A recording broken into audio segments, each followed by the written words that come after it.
Yeah, Sumit and then Dr. Dinesh. So, I mean, thanks for touching that point. I actually happen to come from design background, teach design and come from a couple of colleges as well, design and technology background, happen to be in business for that.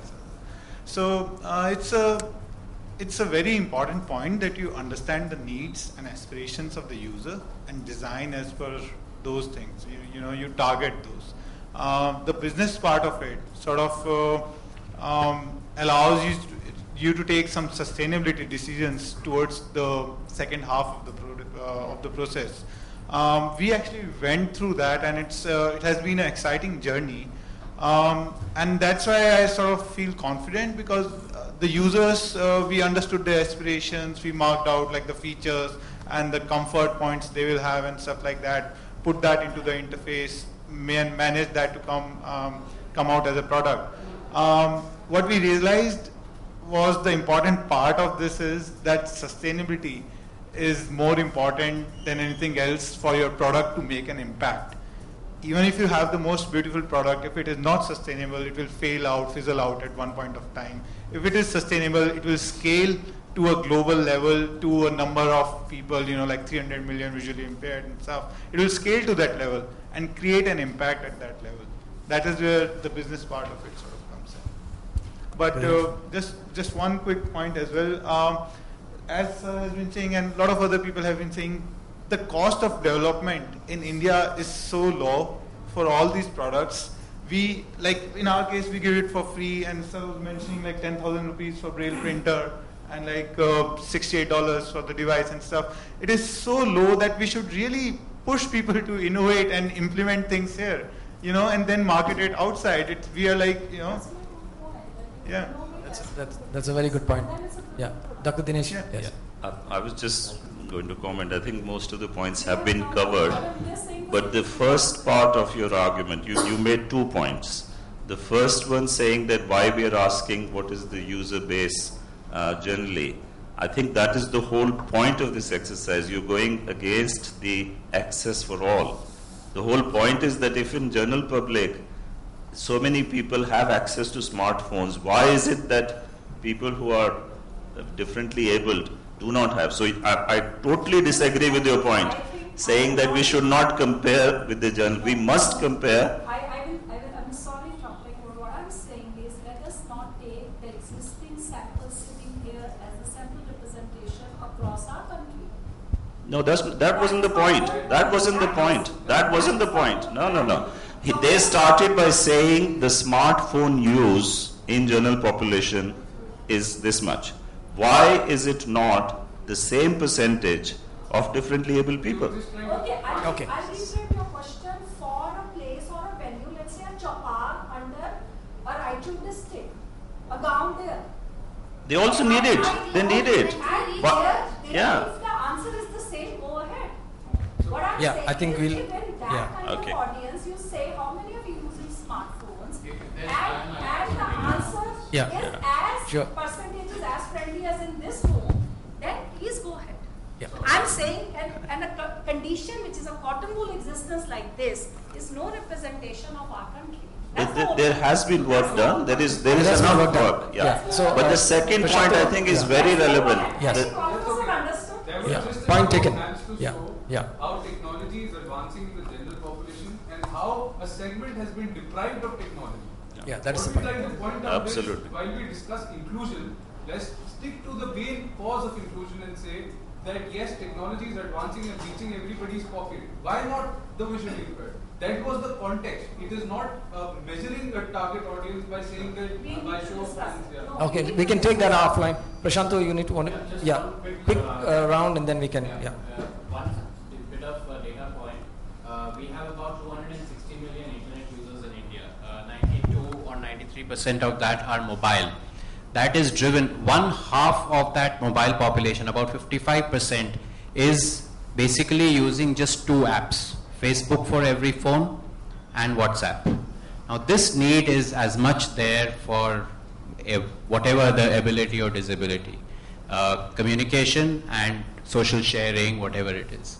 So therefore, if the blind or if any other community is not using smartphones, I think it's a fair assumption that they simply don't have access to the stuff on the smartphone.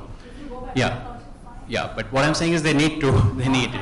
Right now, what they have available is simply phones which are, keyboard-based, conventional, not using the 4 so-called smart iOS, Android, etc., etc. Thank you, Prashant. I'm going to ask a few questions here because I also had I'm coming from the background of the last workshop that we did, and I particularly asked a couple of people to join us here. One, of course, was Dr. Charu Malhotra. And my question to her was, can we sensitize, because just to give a background of the work she does, besides other things, being an ICT advisor to many people, is she trains bureaucrats. So she's teaches them a lot of stuff. And my question to you is, can we input or can we have a sensitization workshop for bureaucrats within the IIPA, because especially on technologies and how they can, because in our last sessions that we had in the last workshop, one of the things which was flagged was the lack of sensitivity of bureaucrats to people with disabilities. And I had this very reason why I asked you to be here, because you are the only hope I have inside IIPA to be able to introduce this training. So I just thought that I'll put it out there and ask you, is it possible, if possible, what help do you need from us to make it happen? Can you give a mic? Dr. Day. Thank you, Rajan. Yes, it's a thought which needs a serious fermentation, I would say. So there are 2 ways to look at it. One way is that the institute which he is referring to, which I belong to, is Indian Institute of Public Administration, IAP. It's at ITU New Delhi. It's a premier institute which trains the senior and middle level government officer and exposes them to the trends of public administration, and e-governance is just one of them. I look after e-governance there. Now, one option is that we have a 10-month program, which is a compulsory program where they get an MPhil degree and they are exposed to various streams. And there is one stream of e-governance in which you were also one of the most eminent speakers, in fact, highly rated. So there we could have 1-day workshop of all these group of 50 officers who've come from various parts of the country. And in that workshop, we expose them to opportunities, challenges, and issues confronting all the stakeholders. Opportunities in terms of the end user, challenges in terms of the innovators, and also what are the policy concerns we have. So that's one kind of workshop which doesn't need any money, any expense, because it is being done in the forum which is existing already. The fiber is already there. We just have to use that. Second option is that probably we can design a special training program which talks about, which focuses on the policy reforms. And then we identify our potential officers and related institutes and invite them to be with us for 5 days, something like that. And then evolve recommendation or a roundtable or a training component or something like that. Like I'm now about to do something where I'll bother Rajan again. A different issue is something closely related to what we are discussing here is ICT and gender empowerment. Now looks very cliche, but there's so many issues related to it. So I collaborated with Amita of JNU and National Commission, NCW, and we're trying to do just 2-day workshop, which will be a think tank kind of an opportunity, where each stakeholder will have half a panel, come up with the points, and other stakeholders will debate about it. So we can do a similar thing for Okay, thank you very much. Thank you very much, Arun. Yeah. And I think we will put this to the core group that we form and decide together how we can go about doing this. Because one of the things that the open knowledge community does is we are driven by the core groups that we form. So if anybody who comes to become advisors, we actually take your advice very, very seriously. We never do anything without the core group. So once we form this core group, we will definitely approach to see how we can do this to make it happen. The other question I have is to a good friend of mine here called Devendra Kapoor. Now Dev, I want him to really look at this issue. Dev, just for your information, manages the largest .NGO network in the country and in Africa. It started off as, I have great pride to say this, as one of our knowledge outputs from my earlier knowledge unit, which was part of the open knowledge community, as a small idea. And today I think he has far outgrown us, and it was seeded and incubated by the Digital Empowerment Foundation. Why I particularly asked him here is because he has access to more than 700 NGOs, if I'm not mistaken, in India. Or is it 3,000? 3,000, yes. 3,000 NGOs who are online today and brought into online in the .ngo framework. How can we sensitize them to the disability issues? Because they are the ones who are connected to rural India. That's where we need to go. How do all these products go to rural India through the .ngo network is what I'm really trying to ideate here.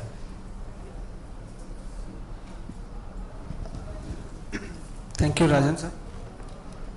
Basically, what I see is we have to sensitize these organizations, those who are connected with eNGO network of DEF. And as I heard about some technical, listing of all these innovation in one place where we can share some kind of links or something to the organizations, those who we have made in online, that these are the innovations which are relevant to your community which you are working for or something. So based on the need-based assessment or some kind of initial survey among the communities by those organizations who are working for remotest part of the country, so they can suggest what kind of disability tools or the equipments apart from the software or hardwares or anything which is requirement. So we can get some kind of data in first phase or the second phase also. So based on the data, then we can think of how to make a sustainable model to make it or push these tools up to the last mile man. Yeah, and just to kind of extend that thought, is it possible to take some of these innovations and use the .ngo network as resellers into the community? Is that possible? I have no idea about how many have been developed by an NGO or what, because basically this .ngo or eNGO network is specifically for the NGOs only, not for the profit communities or profit initiatives.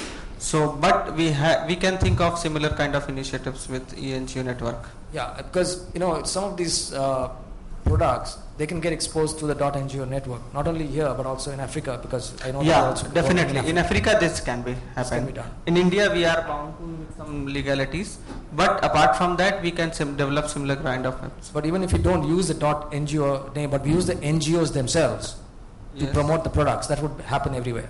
That's what I said. We first we have to have list in some platform that these are the categorize all the tools or initiatives or the products or the innovations, and then based on the category we can forward to the relevant organizations. Okay, so we'll look forward to them. Thank you, Dave. Anybody else would like to add any comments on this one? Yeah, somebody at the back.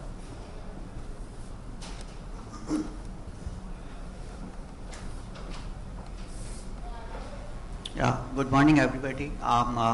Good evening everybody. I am Sanjeev Katara from National Informatics Center. Just I would like to touch this point number 1, connecting the unconnected, innovation to rural community. Especially we are talking about PWD, then it should include as well as rural and urban people also. Because for the connecting the people, internet is the main emerging technology. So you have also discussed about web access and compliance in your presentation.